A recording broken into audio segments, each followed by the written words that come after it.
Boxing Ego here. If you like this video, make sure you hit the like button and also subscribe to the channel and hit the bell icon on the top of your screen to get notified when the latest new content drops. 1. What up, Fight World? It's your boy Ego, and I'm back with some more boxing. Like and subscribe. Now, Kell Brook did an exclusive interview with SkySports. I've linked to it in the description. Make sure you guys check it out for the full article. I want to pull some quotes. And I told you guys, as far as Kell Brook and Errol Spence / Amir Khan, I was going to stay on top of this story and be on it like white on rice, a paper plate, a glass of milk, in a snowstorm. And that's exactly what I've done on the channel. I've done several videos about this. I do want to see meaningful fights in boxing, fights that uplift boxing, fights that are good for boxing, and people who rightfully get the opportunities that they've worked so hard for.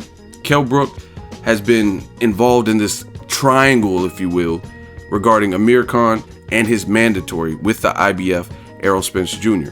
Now, Errol Spence Jr., as hard as he tries, it seems like he's never really truly getting any closer to that title shot. And that's all he wants. Win, lose, or draw. At this point, I don't care who, I never really care. This is whoever wins, I just want to see it. You know what I'm saying?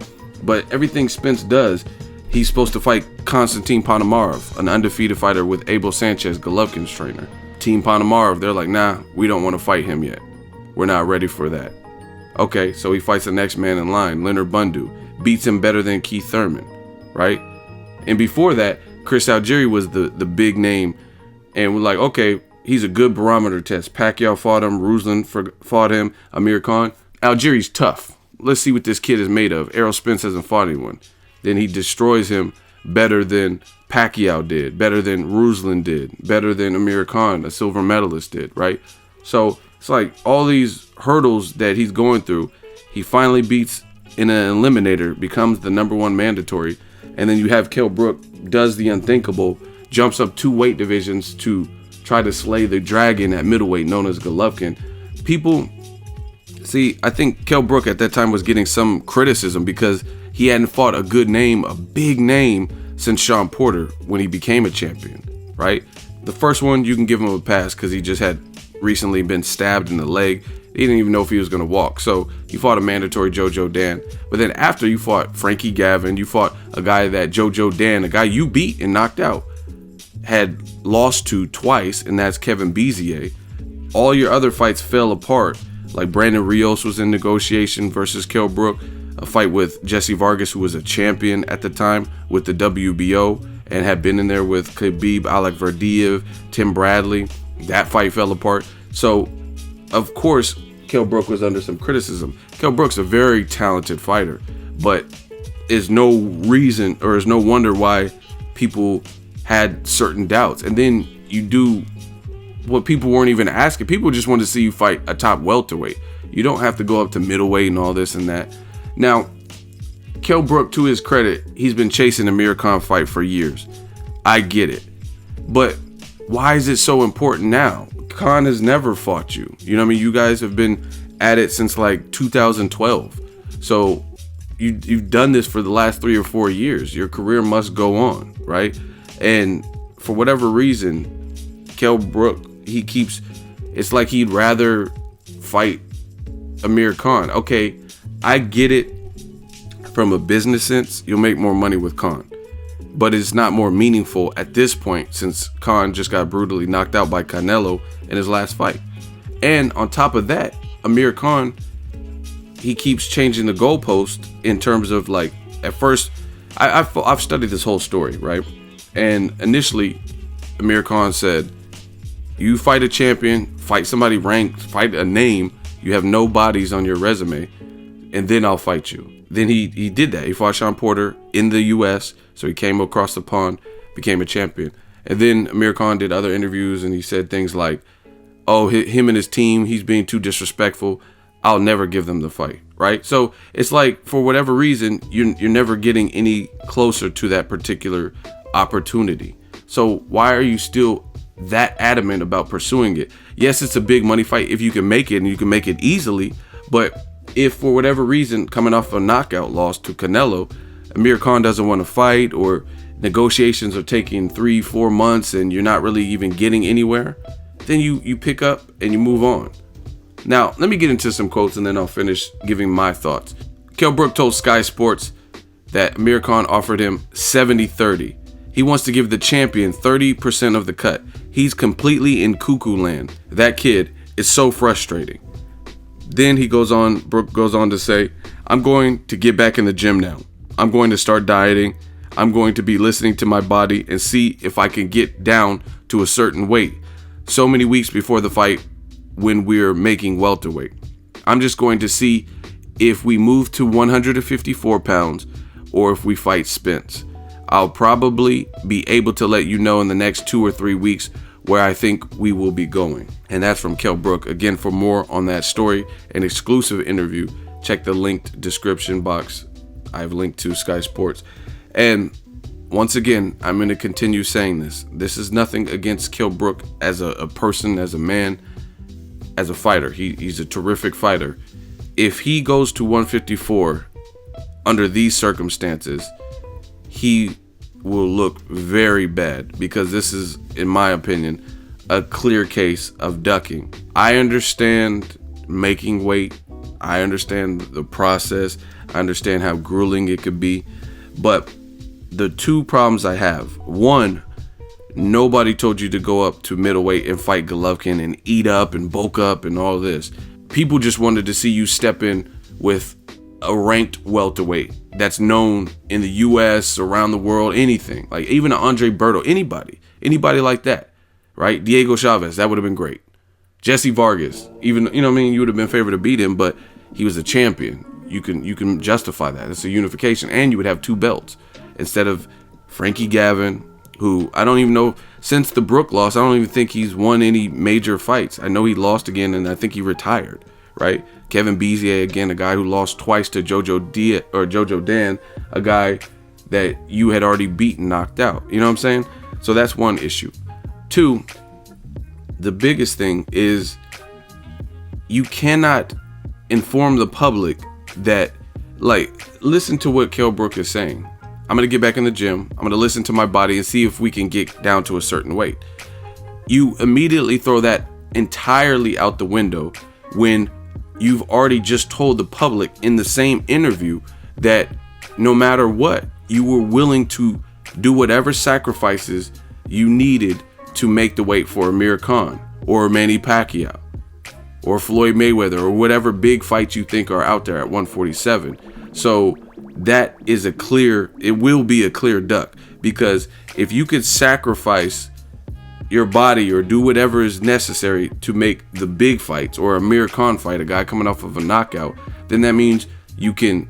Why is it when it comes to Errol Spence Jr., you have to listen to your body and it's inconclusive if you're going to go back down to welterweight?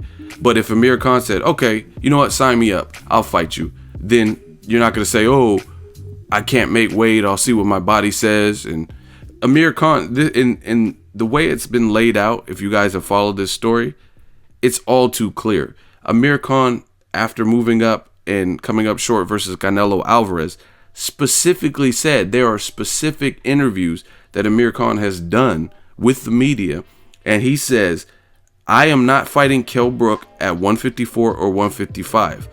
If and when we ever fight, it has to be at 147 at welterweight. So he already put his bid out there. He's saying that he's not going above 147 to fight you, meaning you would have to travel back down to welterweight to fight. And if you look at the title of the Sky Sports interviews, it says, oh, Kell Brook is still open to fighting Amir Khan and working out a deal. So again, you don't want to leave on those terms. I'm telling you, Jermall Charlo is this fight is very eerily similar to that. Jermall Charlo was a champion at 154, is a champion at 154 with the IBF. Kell Brook is a champion at 147 with the IBF. People were saying Charlo was afraid of his mandatory Julian J. Rock Williams, right? These are all facts. Julian J. Rock Williams was vocal, adamant about fighting Charlo. He called him a turkey post-fight after one of his wins. He says, vacate or fight me, chump. Fight me, turkey, right? People built the hype around J-Rock and said, this is the man that could do damage and beat you, right? Charlo, the fight, it was talked about and then it never surfaced, and then it didn't look like we were getting it. And then for whatever reason, Richard Schaefer comes back into the game. Ringstar Sports, they put the fight together and it's just randomly announced on the same card as Jesus Cuellar versus Abner Mares, which was rescheduled, right? Charlo went out there and did his thing. He knocked him down, and then he ended up stopping him in a vicious fashion, a silly uppercut. And it was just sneaky. He looked brilliant in that fight. Charlo looked really good. Now, that stopped the bleeding. You don't see anybody clowning Charlo or saying he's still afraid of J-Rock. You know why? Because he went out there and showed you that he was not afraid. He didn't fight scared, and he didn't come up short. So Charlo also, for the record, was a guy who said, and I was at his last fight, I covered it as media, his fight with Austin Trout, he says, oh, it's too hard to make weight. I'm moving up to 160, which he might do now. I have new sources that said he's probably moving up to 160, but he handled his business at 154. He put it to rest, and he moved up on a high note because he just beat his mandatory in shocking fashion for some, right? And now he can move up in peace. Now you have free reign to do whatever you want. Go chase the big fights, fight Golovkin, whatever you're trying to do at 160. But you handled your business at 154, right? And that's part of the reason people said that Charlo was ducking J-Rock, was because all of a sudden after Trout, he says, oh, I'm moving up to 160. Like, why do you have to move up now? So, and I met Charlo. Like, he's a big dude. He's like 6'1", something like that. But you can tell. Look at him next to Canelo and stuff. He's big. So I clearly believe he does probably struggle to make 154, which is why in turn he's now moving up, right? So he did whatever he had to do. There's no excuses.